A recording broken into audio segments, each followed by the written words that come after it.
Hey guys, I'm Charlotte. So for my assessment today, I'm going to be talking about obstetric violence.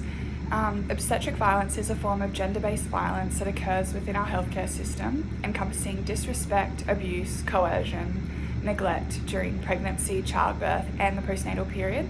It not only undermines women's rights to dignity, autonomy, and informed consent, but also impacts maternal and neonatal outcomes. As awareness of this issue grows, it is increasingly recognised as a public health, human rights and feminist concern. I've chosen to talk about this because sadly it's something I'm seeing quite a few times in the hospital setting. Sadly, a few months back, a woman's birth did not go to plan and she unfortunately needed forceps intervention. Prior to this, the setting of the room was really quite beautiful. The midwife and I had connected with this couple really well. The ambience and the presence of the room was really calming, with lots of soft lighting, calming music and aromatherapy.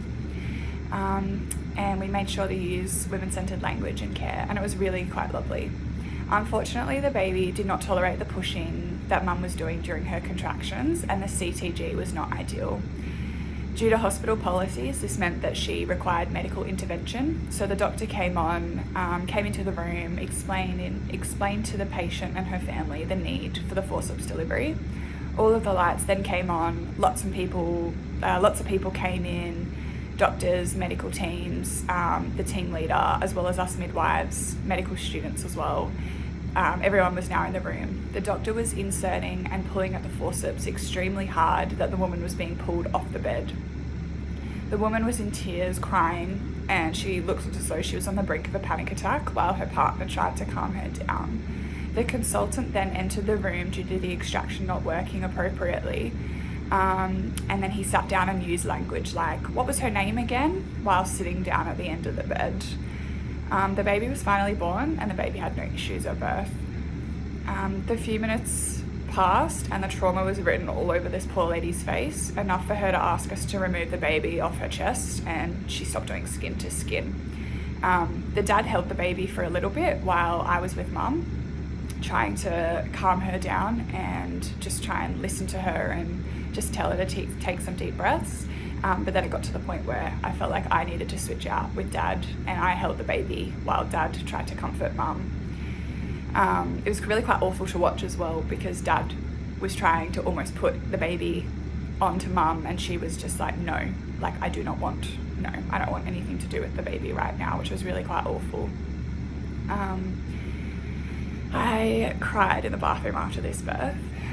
The coming days later on the postnatal ward, my midwife and I checked on the woman a few times, and it was so obvious that she was disengaged, traumatized. She'd even forgotten who we were at times and ignored our presence in the room.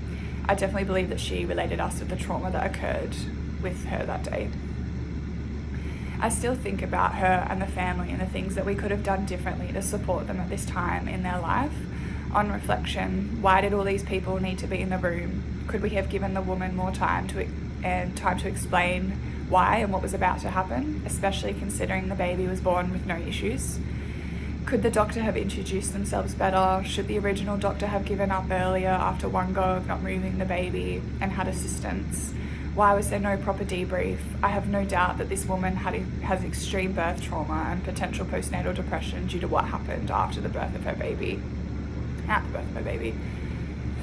This experience highlights how easily obstetric violence can occur, often unintentionally within a system that prioritised urgency and procedures over compassion and consent.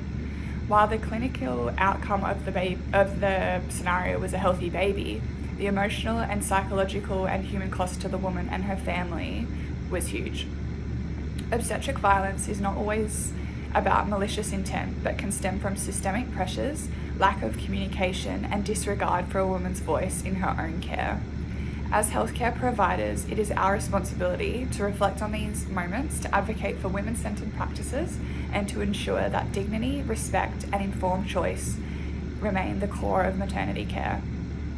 Only then can we begin to break the cycle of trauma and truly support women in one of the most transformative moments of their lives.